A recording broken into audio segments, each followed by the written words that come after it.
Maureen, the turnaround time by the time when a bed was an ICU bed, getting a bed at Kiambu, the turnaround time between when a call was made and when that patient arrived there was too much to have saved the life of that mother.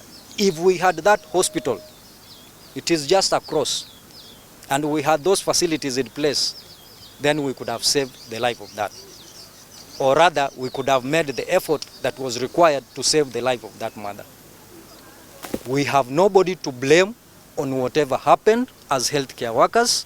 What we are blaming are the systems. Every healthcare worker did the best of his or her knowledge to save the life of that mother. But it was unfortunate that the systems failed us. And it is not the healthcare workers to put into place these systems.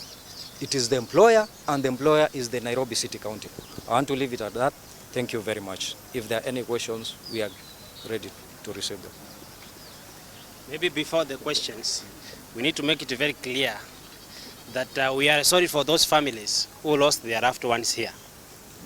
Some of the problems we are having is not because of the incompetence of this hospital, but are systemic challenges. One, starting with health financing. And that is the key role of the Senate. The Senate should ensure that hospitals, or health in particular, are well funded. We cannot talk of quality healthcare without proper healthcare financing. Number two, we cannot talk of quality healthcare without proper human resources for health. And that's where we are as the unions. We are not going to continue shifting blames and throwing blame games here and there because of systemic issues which can be addressed by the Senate and by our employer. We don't want these blames to end up with our comrades who are doing everything they could to save lives on a daily basis. And we want to reiterate that as the unions, as my colleague has said, we are ready to engage with management and even the Senate to ensure that we improve healthcare delivery in our county and even in the country at large. We don't want issues of politicization of health, and we don't want people to gain political mileage using Mama Lucy or Nairobi County healthcare facilities. Thank you so much. I welcome my comrade before we take your questions. Comrades power. Comrades tibim. It's a chilly morning, lakini tuko sawa. Naitwa Brown Ashira. I represent Kenya Health Professional Society. Nataka tu kusema jambo moja ambalo kama sisi kama wanaafya wa Nairobi tumekuwa tukipitia. Number one, nataka kuambia rais wa Kenya ni mtu mzuri. When he was campaigning, he campaigned on a platform of inaitwaje bottom up. Sidio? If you look at the location of Mama Lucy, hata ukiangalia mahali iko, si ni masafara na mahasla. So the safaras and the hustlers, if the Senate, for example, want to say you want to close Mama Lucy, what are they? Which sign are they showing the president? They are not supporting the agenda of the president on the health issues. And number two, tuko na mambo mingi in relating to hunger. Iko watu wanakufa huko Turkana na wapi. Let the Senate divert the attention, the synergies, to save the lives of people who are dying with hunger na kukosa chakula huko. Let them leave health for health. Health is not meant for politicians. Health is ni kitu ambayo ni ya madaktari, and we have gone to school to do whatever we are supposed to be doing. So we want to call upon and retaliate that this health facility, the Mama Lucy, and leave alone the Mama Lucy alone, and all other health facilities, they are manned by people who are qualified. We have taken a hypocritical oath to save lives. Hatuwezi kuja hapa, our number one role when we are coming here is to save a life. We don't come here, it's very unfortunate that a life ikipotea kwa mikono yako.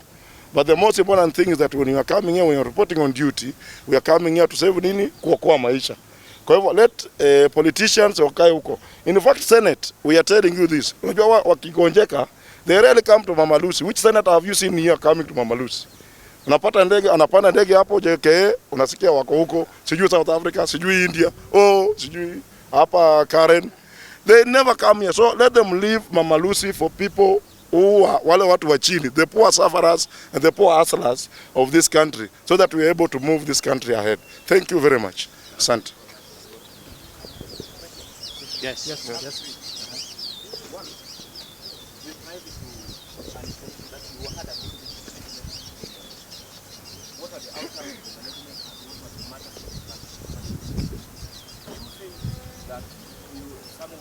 have left because of frustration. Who is frustrating them? And then, Mr. Nyakaba, you say that again, that there have been negative publicity. You as the professionals, have you put a modality or a system in which if journalists come for positive publicity, the management gives you information? Because if you come here for any question, they refer to the county. That are also ma'am. It sends us to come here secretly and now get the information we wanted. That is so you have a system in which if you come to the superintendent, they give us an information. One, despite the bureaucracy that the system through which they're supposed to be answering anything. Fine, let me take the... Sorry? You, if you are sick, can you be treated here? Yes. Fine. I'm glad to start from the last question because that is critical. Indeed, these are the facilities where we get services from when we fall sick. So that one is answered. Then, let me just add to that. And at times, as the healthcare workers, we even fail to get services which we ourselves offer. yes. Because we get like our employers not paid for our NHI, for example. Yes. So we treat patients, but we cannot get the same services where we are treating the same patient. But all of us who are the healthcare providers here, we get our services from our county hospitals. Thank you.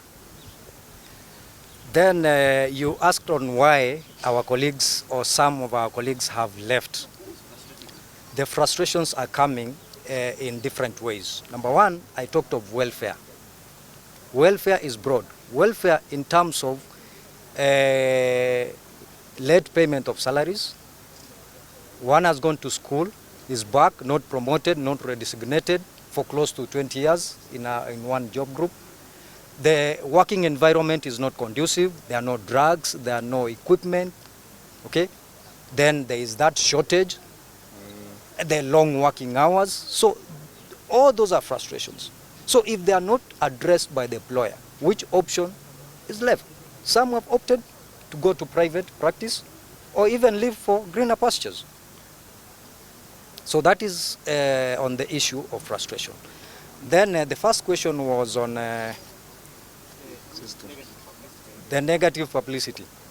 Now, of course, we know that if today you were to run something that is negative, social media and how it is, within seconds it will be trending. And that is how media has turned things to be. So there is also a perception that leo hii, the management will speak this way and then it will turn out this way, or you will give it out this way so that it can be interpreted in different ways to gain mileage. But that is not the case. For us, what we are saying is this. This is a facility. Okay? This facility is serving more than close to 2,000 people in a day. We have told you the challenges that we are undergoing. That brings to a point that you may not get 100% of what you expected. And that is a fact. Based on the numbers we have against the people you are seeing behind us that are coming to seek services, you may not get 100%.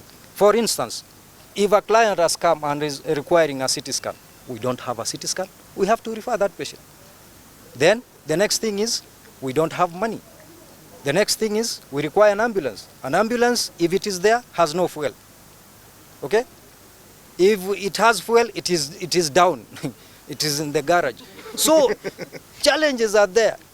You continue being with that client until you get the next ambulance, which will come maybe after 2-3 hours. But from your end, it will be like, I was in that facility for 3 hours, I didn't get any assistance. There is no law that provides me to take my car to put you inside and refer you to a hospital. If we don't get an ICU bed at KNH, we give options to private. You get a bed at a private institution. What comes out? A deposit. You have to give a deposit. When you communicate that information to the relatives, what is coming out is they are demanding for money. Who is demanding for money? So you end up being with that patient for longer than you expected. And the outcome is, these guys will report to you that I was at Mama Lucy at 8 a.m. I was served or I was not served until I opted to leave. That is the negativity we are talking about. And now, to an extent that the management sees media like how our Kija, they are looking for the negatives. Why can't you come and say today we are coming for the positives? Yeah. Give us the positives about this institution. Yes. Since this case was reported, which media station or rather media personality has come and say now the unfortunate happened, give us the positives? 2,000 deliveries between July and now. Look at the public facilities. We are number 3. Mama Lucy is number 3 in the whole country. So you want to tell us all those 2,000 deliveries are on the negative because the unfortunate happened? Do you kill your son because he went to school and came back with one shoe? Let us be honest. Thank you. And again, on terms of the negative publicity, we're talking about, it's an issue where the institution which came in, which was formed by the president, an ambiguous body by the name NMS, came in and brought a lot of bureaucracies in the system. Yes. Otherwise, information for this hospital need to be gotten from our medical superintendent. Yes. And that is one of the main problems which was done by NMS. So as unions, we are not part of management, and we are going to take that agenda forward, that the hospital must be an authority and the MedSup must speak on behalf of this hospital, yes, not the director or the governor of the county. So we are going to analyze that matter in that perspective. Yes. There is a question you asked in regard to the meeting we had in the morning. We are here as the unions because of our members who have been said a lot about in the media and all that, and we are here to support our membership. That's why we went to that meeting. It's a management meeting. We are not part of it, but we are here because of the membership. And we are here because we have seen of what is happening. It's total witch hunt to Mama Lucy. It's not specifically that they want to improve service delivery. And we have said we have 6 key pillars of healthcare delivery. Let's look at that as a whole. We improve the systems as a whole, because if we improve the systems, it's our wananchi who will benefit. Thank you so much. Do we have any question, or are we? I'm still not satisfied, because you are telling us about what you need improved, and then at the same time management is doing so well. What are they doing well about if things are not working well? You see, because that was the opening statement. Yes. We have different managements here, and we need to clarify that matter. We have been under NMS for the longest time. Yeah. The hospital has its own management, which is led by the medical superintendent. What has been done here at Mama Lucy is incredible, and we have to appreciate that. However, we have systemic challenges which not only affect Mama Lucy, but all health facilities, not only even Nairobi, in the entire republic. And this, we have the 6 pillars which must be strengthened. And we don't want to take Mama Lucy as a witch hunt case. Let's use the unfortunate which happened to continue strengthening, so that we don't have same cases happening again and again. And these are management issues which start from the president, and my colleague said very well. We start from the president, come to our Senate, and even to respective county governments. So let's not blow this matter out of proportion. Let's continue strengthening the systems we have. And more so, what I said in terms of health financing. Let's ensure that we finance our healthcare systems to the required levels, so that we can get the services we so demand. Yes. We have one comrade from the medical lab. Kindly allow him to make a few remarks before we cross. Thank you. Good morning, members of the press. I would like to echo our voice. My name is Dennis Odor, Secretary General, Kenya National Union Laboratory Officers, Nairobi branch. My fellow leaders have already spoken, and I see the issue about Mama Lucy has attracted so much attention, but there's so much information that leaves the eye. Yeah? Like for instance, when we talk about Mama Lucy as a county referral, what does that mean? It means the services you cannot get in the lowest health facility, you can get them here as a referral. Is that not so? But that is not the case. I'm talking to you post-COVID. When we had COVID-19 in our country, Nairobi had the highest caseload. So that one informed for all county facilities, and we know health is a default function. All counties had to up their game. those which didn't have ICU facilities, there was need to have one. But unfortunately, even on the case of at hand, we have to refer for ICU services in Kiambu. Kiambu is in Kiambu County. Yes? So, and the only nearest public institution we have that we can refer a case that is beyond Mama Lucy, it's Kenyatta National Hospital, which most of the cases you'd find the beds are full. Yeah, our referral system is pathetic. That has nothing to do with our staffing, because the referral systems, when they were working in the right way, then we can have this, because even referral is part of management. Patient management is key on this matter. When you cannot do anything here, you can refer a patient and they can get those services and you can save a life. Mama Lucy, due to its geographical location, it caters for emergencies, accidents.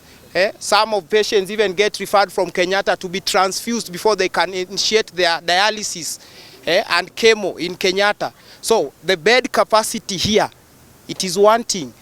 Let alone blood services are a national commodity. That's why we have even been lobbying as a county. We should have a county blood bank. The same way when you go to Thika, you have a Thika satellite BTU there. In Kiambu, the same. Yeah.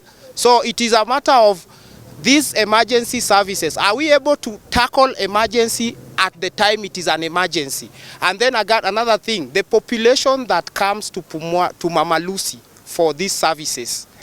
This population are people who are financially strained. Yes, they cannot afford alternatives.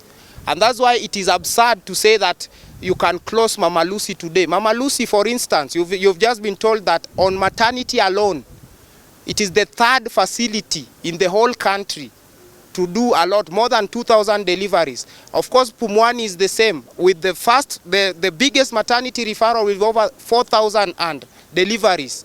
But the same challenges we have in those facilities are the same challenges we'll get here.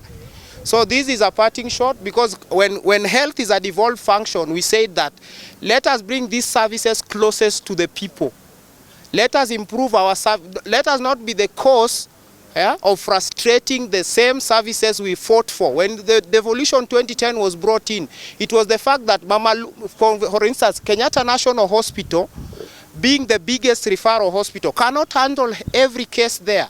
And that's why it was need that every county had to have a county referral. You can find, if you go to another county, county referral hospital. So we need the same in Nairobi, with the same escalade for a referral hospital, whereby if you need ICU services, you can get them. We have facilities where if you need even an ultrasound, a mother in labor, you need an ultrasound, you cannot get it at night.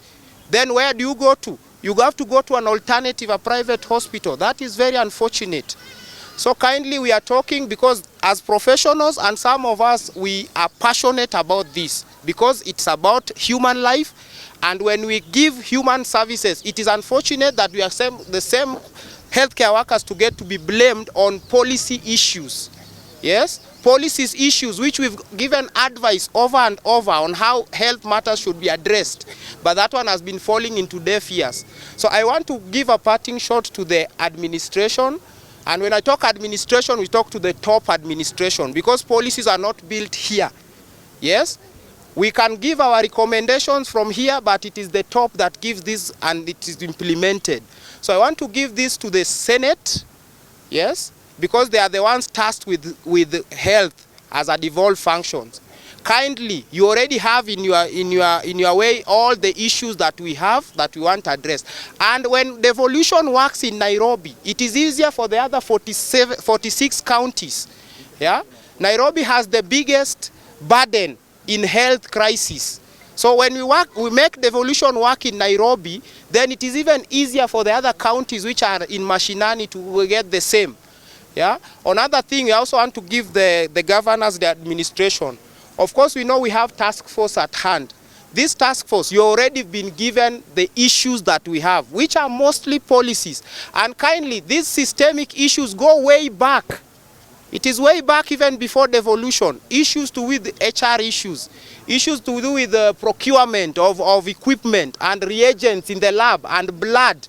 Yeah. So I just want to urge that as far as we are handling this issue, I'm glad the attention the issue has brought it hand, but we have to tackle the issues that they are. And I'm sure after this, yeah, and the positive stories we have in Mama Lucy, I wish and I challenge the media, because you have been on the limelight on giving the negativity. Yes, can you imagine how that psychosocially, how does it do to me as a healthcare worker? When I'm coming here, I'm going home, I've done my due diligence, then somebody tells me, this is how you guys behave. It is unfortunate, because when I leave my house, and we are godly people, and we pray to God, and we took the hypocritical oath on saving lives. So we want to urge you, when you are reporting, kindly report the positives too. Because when you report the negative, some of us even suffer the psychological stress when you do that. So we are colleagues, we are all Kenyans. Let us also look at the other side of the story. Thank you so much.